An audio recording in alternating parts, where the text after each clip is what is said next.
Halo, mambo vipi? Karibu tena katika maendelezo yetu mafunzo ya regular PHP, na leo tunapiga hatua iliyo nzuri zaidi, ambapo tutakwenda kujifunza functions zingine mbili muhimu katika functions za PHP, ambapo ya kwanza itakuwa ni import function ikifuatiwa na export function. Kwa nini function hizi ni muhimu? Ni kwa sababu function hizi zinatusaidia kuweza kutumia array na string katika namna ambayo ni tofauti, nikiwa na maana ya kwamba inatusaidia kuweza kuibadili au kuiboresha, kuiboresha array, kuipeleka katika hali nyingine au state nyingine ambayo ni ya string, lakini pia kuweza kuigeuza string kuipeleka katika hali ambayo ni ya array. Kwa hiyo kabla ya kuwa tumekwenda moja kwa moja kwenye code, tuangalie katika tafsiri halisi inamaanisha nini, halafu kisha tutaenda kwenye code. Hii ya kwanza kama unavyotazama inasema implode, ni kwamba inaiunganisha vile vipengele element za kwenye array katika kwa string, na kwa kifupi tunaweza tukaita kwamba ni array kwenda kwa string, array to string. Tuangalie katika code nini kinatokea. Kitu cha kwanza nitakachokifanya hapa, nitatengeneza array, halafu tutaweza kuibadili kupeleka katika string, na nitatoa mfano ambao ni mwepesi kueleweka. Kwa mfano nitasema hivi, labda my name, nasema kwamba array, ndani ya hii array yangu nitakuwa na data za aina ifuatayo. Nitakuwa na my, ya pili nitakuwa na name, sawa, ya tatu nitakuwa na is, na ya nne nitakuwa na same, itakuwa ni pressing, sawa, pressing. Baada ya kufanya hivyo, nitakwenda kufanya tengeneza variable nyingine ambayo itakuwa kwa ajili ya kuweza kujoin, kwa sababu ya hiyo function yenyewe ambayo tutaita join. Tuite join, na ndani yake tuseme implode. Ndani ya hii implode tutafanya vitu viwili. Kitu cha kwanza, utachukua hizo alama za kunukuu, quotation mark, ndani yake utakwenda kuweka alama ambazo unazitumia au delimiters kwa zitakazozitumia kuunganisha. Unaweza ukataka kuziunganisha hizi data ndani ya array kwa kutumia nukta au kwa kutumia space au kwa kutumia comma, dash na vyovyote. Kwa mfano tutumie hiyo dash. Kwa hiyo utaweka hapa comma. Ukishaweka comma, utakwenda kuweka hiyo array unayokusudia kuiweza kuifanyaje, kuibadilisha kuwa string ambayo unakusudia data zake uweze kuziunganisha. Kwa hiyo nita save, nita copy, alafu nitakuja save tu hapa, nita paste hapa. Baada ya kufanya hivyo, maana yake natumia space hizi kuweza kufanya nini, kuweza kuunganisha hiyo string yangu. Na hapa chini nitakachokifanya, nita echo, kwa sababu hiyo ni string, ni array inakwenda kwa string. String naweza nikai echo tu, haina shida. Kwa hiyo nitakwenda ku echo join. Kwa hiyo nitaicopy, nitakuja hapa, hii echo hii join yetu. Nikisave na nikarun, utaweza kuona my name is Blessing. Kwa hiyo unaona ilikuwa ni array, lakini sasa hivi nimeifanya kuwa string. Na naweza kutumia njia nyingine ambapo unaweza kusema kama naweza nikatumia labda dash, na uweze kuzingatia kwamba katika array tunakuja humu ndani tunaweka delimiters ambazo ni sisi wenyewe tunazichagua. Kwa mfano hapa nimeweka dash, nimetweka space, vyovyote vile, na inaenda na join. Itakuwa kinyume katika swala la explode. Kwa hiyo nitakwenda hapa, nita run, utaweza kuona nimeweka dash, imeunganishwa kutumia dash. Kwa hiyo itategemeana na aina ya nani unazozitaka. Naweza nikaweka comma, nika save. Kwa hiyo hizo delimiters unazotaka wewe ndio zitakazokubali kuweza kuunganishia array yako kuwa string. Twende upande wa explode. Nataka kwenye explode tuchukue string tuipeleke kuwa array, si ndio? Kama inavyosema yenyewe. Ukitazama hapa utaweza kuona kwamba explode kazi yake ni ina split string katika specified string in two pieces, katika vipande ambavyo vinaenda kuwa array. Na unaweza kuna kusema inaivunja vunja string kwenda kuwa array. Kwa hiyo kwa kifupi ni kwamba ni string to array, ni kinyume cha ile implode. Tuende kwenye code tuweze kuangalia hapa. Tatengeneza string hapa, tasema labda string taweza kuita sawa results, alafu ndani nitatengeneza string yangu, mtasema this year results are too good. Very good. Sawa, baada ya hapo nitakachokwenda kufanya ni kwamba nitaenda kutengeneza function ya explode. Tutaita split.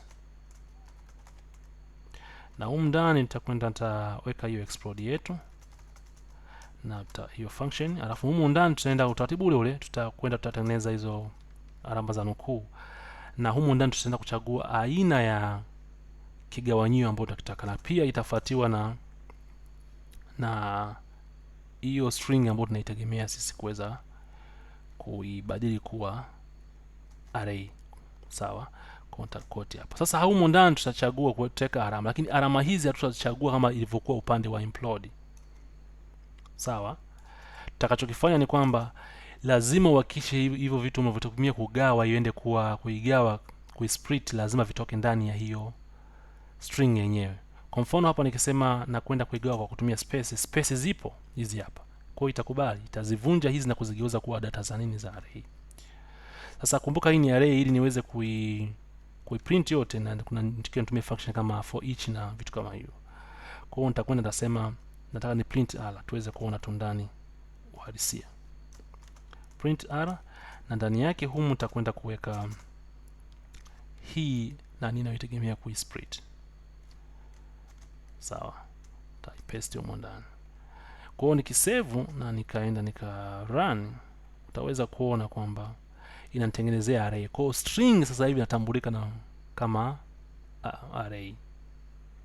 Kwa hiyo this tutaweza kuona imepewa index ya 0, hii imepewa index ya 1, result index ya 2, imepewa index ya 3, var imepewa index ya 4 na good imepewa index ya 5. Kwa hiyo unaona kwamba string imebadilishwa kwenda kuwa array.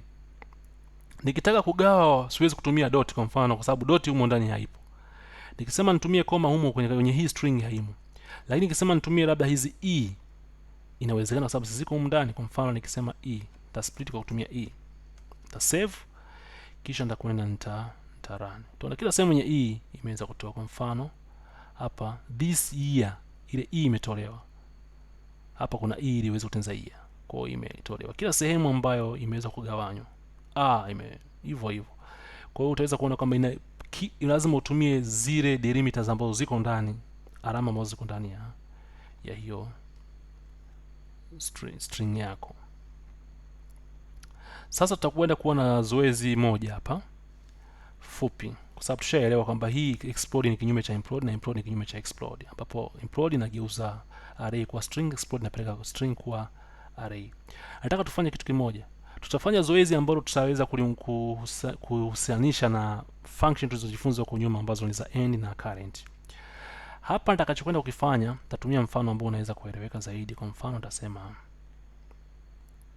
naweza kutumia hii kwa mfano, data ya mwisho katika hii string yetu ni, kija kutazama kwenye array yetu, data ya mwisho ni ry good. Lakini sasa tukitumia mfano huu kidogo unaweza usieleweke.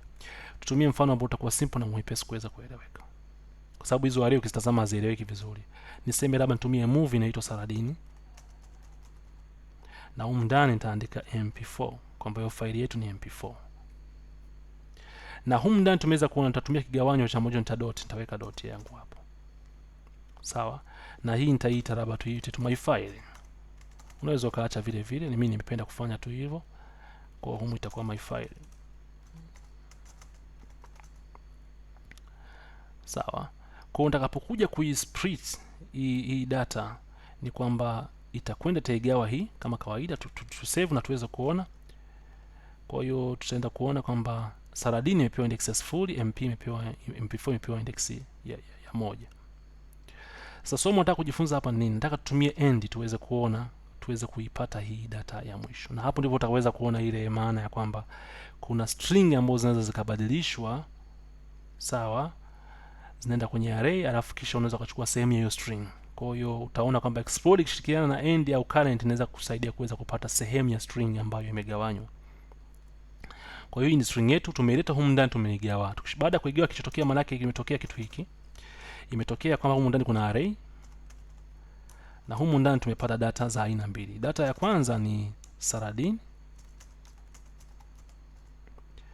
na data ya pili imekuwa ni nini? imekuwa ni mp4. Kwa hiyo humu kuna saladini na zimeshazaliwa sababu tumeweza kuexport. Tumeichukua string tumegeuza kuwa array. Sasa nataka tuweze kuaccess hiyo mp4. Sawa, labda hapa chini tutakwenda ngoja niifute hii sije kwa sababu ni array. Ni echo, nita echo end, ambapo ndani ya hii end nitakwenda kuichukua hii split, hii data yetu ambayo ni split, hii function yetu nitakuja humu ndani nitaiweka humu ndani. Sawa, kwa hiyo nakwenda ku access hiyo file yangu mimi ambayo iko upande wa baada ya kuwa naenda kuchukua ile data ya mwisho katika hii array. Kumbuka hii ilishakuwa nini? Ilishakuwa array na data yake ya mwisho ni hii hapa. Kwa hiyo nakwenda kuiaccess kwa kutumia end. Kwa hiyo nikisave na nikarani, utaweza kuona nimepata mp4. Nadhani hapo imeeleweka. Kwa hiyo hii naweza pia nikabadilisha nikasema kwa mfano current takwenda ku access ile data ya mwanzo ambayo itakuwa ni saladini sasa hivi. Kwa hiyo nikisave na nikarun, utaweza kuona tunaipata saladini. Kwa nini ni muhimu nimechukua somo lile lililopita na sasa hivi na niliweza kuzungumza mwanzoni? Kwa sababu kwamba tunaweza pia tukatumia sehemu ya hiyo string lakini katika kupitia function nyingine ukiunganisha na function ya end. Ukitumia explode utaweza kutumia pia na end au current tunaweza kutumia sehemu ya string, lakini lazima ipite kwenye mchujo, kwamba lazima ibadilishwe kutoka kwenye string iende kwenye array alafu uweze kutumia hiyo end. Kwa hiyo ni muhimu sana kuzitambua, kwa sababu kwa mfano tukiwa na project ya kuupload file, tunataka kukagua aina ya file ambazo tunataka sisi ziweze kutumika kwenye mfumo wetu. Tunaweza kusema labda tuna Word, tuna PDF, tuna PNG, sawa, JPG. Tukasema hizi ndio file zetu tunataka kupita. Na file zinazopita tunaweza kuzichambua vipi? Kuweza kuhakikisha zile extension zake. Maana yake tutachukua hizo data na kuzipitisha kwenye hiyo end function. Sasa zinakuja kama string, lazima tuzipeleke kuzigawa. Kwanza tukishazigawa zinakuwa array. Tukishakuwa array, basi current au end inakuwa na nguvu ya kuweza kuchukua hizo data. Kwa hiyo ni somo muhimu sana, na utaona huko mbele jinsi ambavyo linahitajika na kazi zake na umuhimu wake. Kwa hiyo mimi nikushukuru sana kuweza kutazama video hii yote. Nachoweza kukuomba ni kwamba kama ulikwisha subscribe uweze kubofya notification kama hujafanya hivyo, na uweze kulike video hii. Usisahau kushare, kulike kama imekupendeza. Kama imependeza uweze kulike. Kama pia una rafiki zako unaweza ukashare video hii uweze kupata maarifa. Lakini pia kucomment maoni yako ni muhimu kwa sababu yananijenga.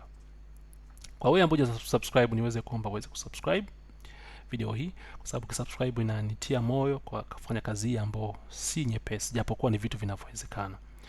Niseme tu asante na nikuombe tukutane katika video itakayofuata.